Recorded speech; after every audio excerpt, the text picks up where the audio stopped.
Ladies and gentlemen, we live in a time of constant connection. Notifications, updates, alerts. They pull at our attention every second of the day. The world is louder than ever, not with sound, but with information, opinions, comparisons, and distractions. And in this overwhelming noise, one thing becomes increasingly rare: peace. Today, I want to speak to you about how to escape the noise and reclaim your inner calm in this digital age. Here are 4 powerful ways to do that. Number 1. Reclaim your time with digital boundaries. In today's hyper-connected world, time has become one of our most valuable yet most overlooked assets. Every second, our attention is pulled in a dozen directions by buzzing phones, social media updates, and a constant stream of digital noise. It's easy to feel like we're busy all the time, yet we accomplish very little that truly matters. One of the most empowering ways to regain control of our lives is by reclaiming our time through digital boundaries. Digital boundaries are simply the limits we set on our use of technology. They are intentional choices about when, where, and how we interact with our digital devices. Without these boundaries, we risk becoming slaves to our screens, mindlessly scrolling, endlessly checking, and constantly reacting. But when we set clear limits, we take a bold step toward clarity, focus, and inner peace. Start by recognizing just how much of your time is being consumed by unnecessary digital habits. It might not seem like a lot in the moment. A quick check of Instagram here, a couple of YouTube videos there. But over the course of a day, a week, a month, these moments add up. Before you know it, hours are gone, time you could have spent with loved ones, on your health, your dreams, or simply being present. Reclaiming this time means being honest about what's truly serving you and what's just stealing your attention. The first step towards setting digital boundaries is to create awareness. Pay attention to how often you reach for your phone when you're bored, anxious, or simply out of habit. Try keeping a journal for a few days to track your screen time and identify patterns. You'll likely notice that much of your digital activity isn't intentional, it's reactive. You pick up your phone not because you need it, but because it's become a reflex. Recognizing these patterns is the foundation for change. Once you're aware, the next step is to take action. Begin by turning off non-essential notifications. Most alerts do nothing but interrupt your focus and create a false sense of urgency. You don't need to be notified every time someone likes a post or sends a meme. Choose which apps are allowed to interrupt your peace and silence the rest. The more you reduce digital interruptions, the more mental space you create for things that matter. Another powerful practice is to designate phone-free zones and times. Make your bedroom a screen-free sanctuary. Leave your phone outside the dining area so you can enjoy meals without digital distractions. Try setting a tech curfew at night, where you unplug at least an hour before bed. Use that time to read, meditate, reflect, or simply relax. These boundaries help signal to your mind and body that it's time to slow down, to rest, and to recharge. It's also essential to be intentional about the way you use social media. Ask yourself before opening any app, what am I here for? If you don't have a clear purpose, close it. Social media is a tool. It can inspire, inform, and connect. But without boundaries, it can also drain, distract, and overwhelm. Follow people and pages that add value to your life. Unfollow accounts that make you feel less than or feed negativity. Curate your digital space as carefully as you would curate your physical environment. Another often overlooked strategy is to schedule deep work time, periods in your day where you go completely offline to focus on tasks that matter. Put your phone on airplane mode or leave it in another room. Let people know you're unavailable during this time and protect that boundary fiercely. These sacred blocks of focused, uninterrupted time are when you do your best thinking, your most meaningful creating, and your deepest learning. Of course, digital boundaries are not about rejecting technology altogether. Technology is an incredible gift when used wisely. It allows us to learn, connect, and grow. But when it starts to control us, when we find ourselves endlessly reacting instead of intentionally living, that's when we need to pause and reset. Reclaiming your time is not about becoming unreachable or uninformed. It's about choosing when to be available, when to engage, and when to retreat. What you'll discover is that once you put these boundaries in place, you'll feel lighter. Your mind will be quieter. You'll have more time for real conversations, for creativity, for stillness. You'll start to feel more in control of your day rather than being controlled by your devices. Peace will no longer feel like a distant dream, but a daily practice you're actively building. In a world that constantly demands your attention, choosing to reclaim your time is an act of strength. It's a declaration that your focus, your peace, your presence, these things matter. And once you taste the clarity and calm that comes from digital boundaries, you won't want to go back. Because real life doesn't happen on a screen. It happens here, now, in the quiet, in the space you create, once you decide to reclaim what was always yours, your time. Number 2, learn the power of stillness in a world that never seems to slow down. Stillness has become one of the most undervalued and overlooked human experiences. From the moment we wake up to the time we go to bed, we are surrounded by motion, noise, stimulation, and pressure to keep moving. There's always something to do, someone to reply to, some task waiting to be completed. And in this race, we've lost touch with something essential ourselves. That's where stillness comes in, not as a luxury, but as a lifeline. Stillness is not the absence of activity. It is the presence of awareness. It is the quiet space where we reconnect with our thoughts, our breath, and our essence without being pulled in 100 different directions. In stillness, we are not producing, performing, or chasing. We are simply being, and in that being, we discover clarity, calm, and strength that cannot be found anywhere else. Many people fear stillness without even realizing it. The idea of sitting alone, in silence, without a screen, without music, without distractions, it feels foreign and uncomfortable. Why? Because we've become addicted to stimulation. Our minds are used to being constantly entertained, constantly fed. But when we remove the noise, we are left face to face with our own thoughts. And for some, that's scary. But it's also where the real healing begins. When we allow ourselves even a few minutes of true stillness each day, something shifts inside us. Our racing thoughts begin to slow down, our breath becomes deeper, the tension in our shoulders starts to ease. We become aware of how fast we've been going, how long we've been running, and how badly we needed this pause. Stillness isn't weakness. It's not wasting time. It is one of the most powerful tools for grounding ourselves in a world that constantly pulls us away from the present moment. Practicing stillness doesn't require anything complicated. You don't need a yoga mat, a meditation app, or a fancy retreat. All you need is a willingness to stop and be present. Sit on a chair, close your eyes, and breathe. That's it. No goal, no agenda, no expectation. Just sit. Just breathe at first. Your mind will resist. It will throw distractions at you. It will tell you that you're being unproductive or that you should check your phone. But if you gently return to your breath again and again, you will notice a softening, a settling, a return. What begins as discomfort slowly transforms into peace. You start to hear your own inner voice more clearly. You begin to notice thoughts that were buried under the clutter. Ideas rise. Emotions surface, and you realize that stillness isn't empty. It's full of truth. It gives you space to process what you're feeling, what you've been avoiding, and what you actually want. Stillness is also where your intuition speaks the loudest. In the chaos of everyday life, it's hard to hear that quiet inner guidance, but in silence, it becomes clearer. You get answers, not from the outside world, but from within. You gain perspective on problems that felt overwhelming.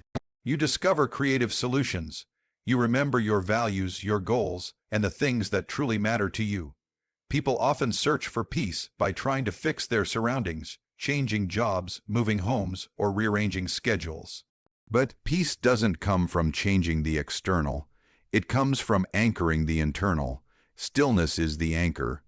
It teaches us that no matter how wild the storm gets outside, we can always return to the calm center within ourselves. This isn't just spiritual advice, it's practical truth. When your mind is calm, your decisions improve. When you're centered, you respond instead of react. You listen better. You speak more clearly. You carry yourself with more grace. In the digital age, where every second offers a new distraction, choosing stillness is an act of rebellion. It's you saying, I don't need to be available to everyone all the time. It's you declaring that your mental health and emotional balance matter. Even 5 minutes of intentional stillness a day can transform your energy. It's not about quantity, it's about consistency. Over time, these small moments build a deeper connection to yourself, and that connection becomes a source of power that nothing outside you can shake. You'll also find that as you practice stillness, you begin to bring that calm into other areas of your life. You become more patient with others, more present in conversations, more aware of beauty in everyday moments. It's like turning down the background noise in your life so you can hear the music that's always been playing. You start to see more, feel more, live more. Stillness doesn't fix everything, but it gives you the clarity and strength to face life with a centered heart. It teaches you that you don't have to chase peace that's already inside you, waiting for you to slow down and notice it. In a world that rewards hustle, stillness reminds you to just breathe, to just be. And that sometimes is exactly what you need to find your way back to yourself. Number 3, protect your mind like it's sacred, because it is your mind is your most powerful asset. It shapes your thoughts, your actions, your emotions, and ultimately, your life. Yet in the digital age, we often forget just how sacred it truly is. We allow anything and everything to enter: news that triggers anxiety, comparisons that fuel insecurity, opinions that cloud our clarity. We protect our phones with passwords, our homes with locks, but our minds, those we leave wide open. And it's time to change that. To protect your mind like it's sacred means to be intentional about what you allow in. Every piece of content you consume, every conversation you entertain, every environment you expose yourself to, it all leaves an imprint. Your mind absorbs more than you realize, and over time, those inputs become your inner dialogue. They influence how you see yourself, how you see others, and how you see the world. That's why it's not just important, but essential, to guard your mental space with the same seriousness you'd guard your most valuable possessions. Start by looking at what you're feeding your mind daily. Think about your social media feeds. Are they filled with inspiration, learning, and encouragement? Or are they full of gossip, negativity, and shallow distractions? The accounts you follow shape your world. The voices you allow into your digital space often become the voices echoing in your head. Unfollow anything that makes you doubt your worth or drains your energy. Follow people who uplift you, who challenge you to grow, who remind you of your potential. Be a conscious consumer of information. Not everything that's popular is healthy for your mind, but it's not just about social media. It's about the conversations you engage in and the people you surround yourself with. Are you spending time with those who nurture your growth, or with those who constantly complain, criticize, or bring you down? Energy is contagious. The more you expose yourself to toxic mindsets, the more those mindsets creep into your own. You don't owe your time to anyone who disrespects your peace. Boundaries are not selfish. They are necessary. When you protect your mental energy, you become a better version of yourself, not just for you, but for everyone around you. Another way to protect your mind is to create intentional quiet time. In a world of constant noise, silence has become rare. But silence is where your mind can breathe. It's where you hear your own thoughts, feel your own emotions, and access your own wisdom. Try spending just 10 minutes a day in complete silence. No phone, no music, no distractions. Use that time to reflect, breathe, or simply be. This simple habit strengthens your mental clarity and allows you to filter out what's unnecessary. You also need to be mindful of the language you use with yourself. Your self-talk, the thoughts you repeat about yourself, can either build you up or break you down. Stop letting your inner critic run the show.